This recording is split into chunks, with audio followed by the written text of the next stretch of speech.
I didn't plan it. But when his boss looked at me like I wasn't invisible, I let the door open. At first, it was about feeling seen. Then it became about what I couldn't walk away from.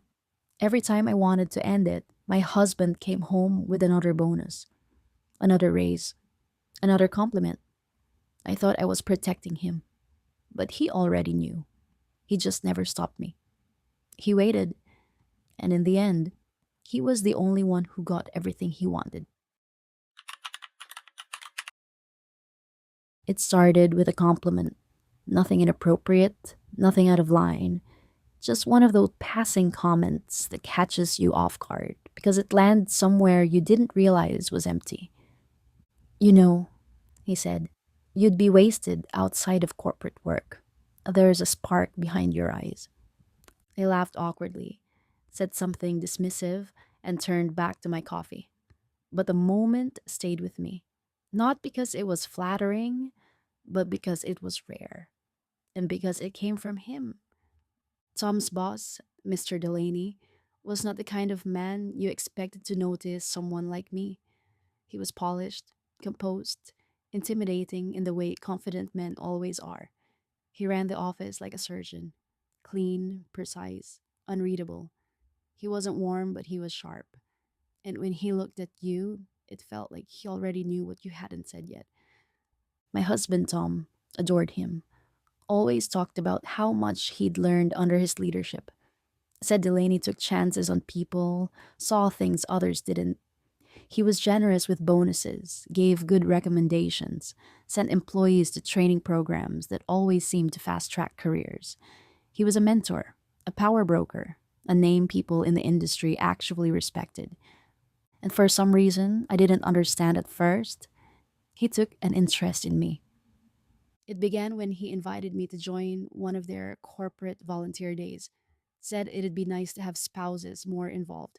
I helped coordinate, smiled, wore something smart but forgettable.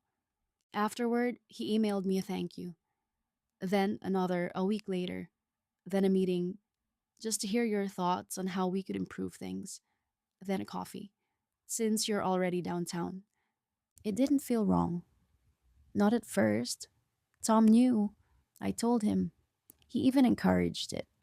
Said, you have that kind of presence. I bet he sees it too. He did. And the worst part is, I liked it. I liked being seen by someone powerful. Someone who made me feel like I wasn't just Tom's wife or someone who managed schedules and dinner plans and birthday gifts for coworkers. Delaney looked at me like I had momentum, like I still mattered in a way that didn't depend on anyone else's last name. The first time he kissed me, it was late after a board dinner. I was helping clean up details in the back conference room. He touched my wrist, said, you don't realize what kind of gravity you have, do you? I froze. Then I kissed him. No one walked in. No one interrupted.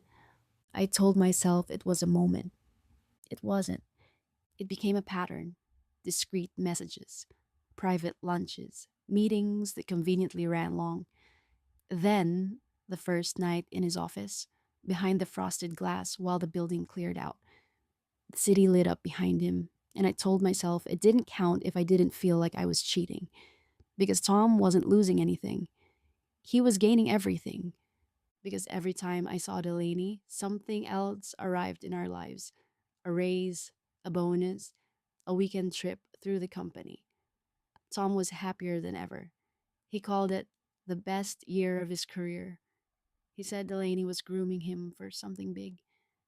And I smiled and nodded and buried whatever part of me still believed in clean hands.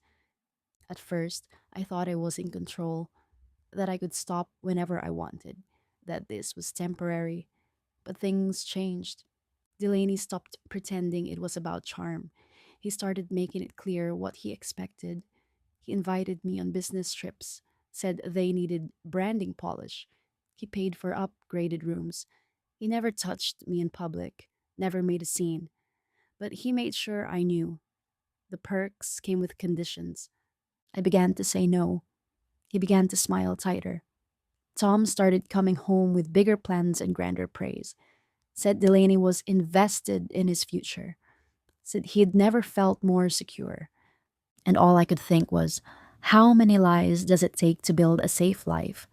And how many people need to be blind to keep it standing?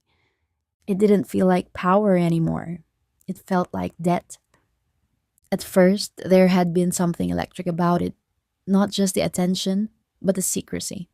The thrill of being wanted by someone with weight, someone who could rearrange a room just by walking into it. But that faded, not suddenly, but steadily, like the way perfume wears off your skin. At first intoxicating, then tolerable, then gone. The moments in his office became quieter, mechanical. He still smiled, still complimented me in that practiced way, but I stopped smiling back. I started to feel like an object he kept in a drawer, something functional, not someone. He noticed. Once, after I pulled away faster than usual, he said flatly, "You're not very present lately." I said I wasn't feeling well. He poured me a glass of water and said, "Tom's been doing well. Big things ahead for him." And that was it. No anger, no guilt, just leverage. He never said it out loud, never made a connection direct, but I saw how it worked. Every time I distanced myself, something slowed down in Tom's life. A delay in promotion, a paused project. Then I'd get a message. And the next week, things would pick up again. It was a rhythm, one I pretended not to recognize until I couldn't unsee it. The worst part was, Tom was thriving. He came home glowing, said he felt like he was finally being noticed, that his ideas mattered, that Delaney had become like family. I smiled and said, "He really believes in you." Then locked myself in the bathroom and stared at the mirror until I couldn't tell which version of myself was lying. People started to notice. Not directly, but enough. At company parties, some of the women gave me that look. The kind that says, "We know." The kind that isn't cruel, just resigned, as if to say, "You're not the first. You won't be the last."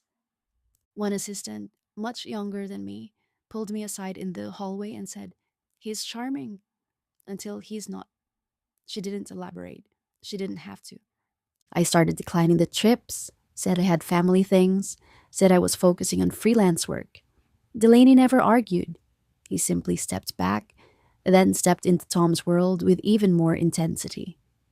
Tom started getting direct messages from him, lunches, big picture meetings, long calls in the evening. I watched from the kitchen while Tom laughed on the couch, notebook open, eager as a student. It should have made me feel better, that maybe the connection was moving on, that I could slowly become invisible again. But it didn't fade. Not really, because Delaney didn't let it. He'd send flowers from the company.